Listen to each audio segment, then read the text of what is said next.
Hey all. Now, for those of you that don't speak fluent movie quotes, the title of my video is actually from The Silence of the Lambs. There is a reason why I'm talking about lotion today. Me, never used lotion ever throughout my life. Just have never had to. Started going through chemo and radiation, and one of the first things they told me was, okay, you are going to have to start lathering up in cream. I'm like, lotion? They're like, yeah. And of course, every single time, little story for you, and I'm talking every single time I had to go through this, the quote, "It rubs the lotion on the skin or gets the hose again," went through my head as I'm sitting there looking at myself in the mirror, rubbing lotion on my forehead, in the back of my neck, and along my scar. Reason for this is, well, basically, this is not just for people with going through brain cancer, but for any cancer where they're using radiation. Remember, they're pumping a nice tight beam of radiation into wherever it needs to go. Well, that radiation is going to be burning this flesh that it's going through. So, for me, they said, okay, make sure that you use this lotion twice a day, once in the morning, once at night. Otherwise, you'll get severe, severe radiation burns. And I was like, well, as it's going to be my forehead and my neck, I really don't particularly want that. So every day, I had to pull this stuff out, open it up, slap it on my forehead, slap it on my neck twice a day. Well,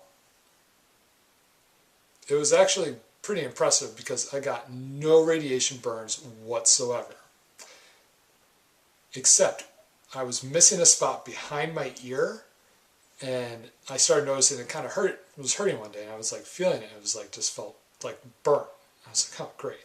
Put the cream on it. It was okay after that. So, please, if your doc says, all right, you have to use this radiation cream, use it. If you don't, you're going to get radiation burns.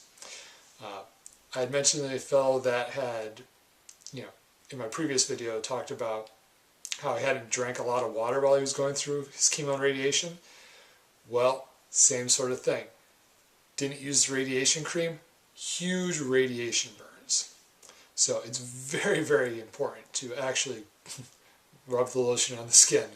Otherwise, you will get some pretty negative radiation damage. Now, the irony of all of this is, the fun part of all of this was, at least for me, was after I got done with my radiation and my chemo, at least the first round,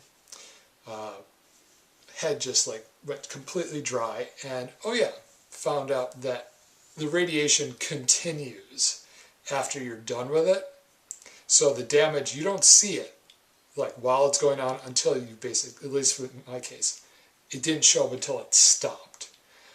So I've been to now a dermatologist who now suggests that I rub 2 different sorts of creams on my head and face every single day, twice a day. Now, another thing that you can actually put on, this helped me quite a bit with my scar. I have a craniotomy scar that runs, well, here, it's kind of like in a question mark, all the way down. My neurosurgeon did an amazing job. Opened me up pretty well, stapled me up quite well. Still had a scar there. A lot of people suggested to me, hey, get some vitamin E, rub it on there. I was like, okay. And I was like, well, hopefully it'll work. My suggestion to you is this stuff. I'll put a link to it because it worked incredibly well on my scar. Put it on there every single day, twice a day. I've had several people look at this scar, doctors, and they're like, oh my God, you are healing so well. I was like, thanks. One, I'm hoping it's just because of the regimen of food and supplements I'm taking, but 2, I'm pretty confident it's because the vitamin E stuff that I was rubbing on it twice a day, every day. Okay, so that's about it. Just remember, rub the lotion on the skin or you'll get the radiation burns again.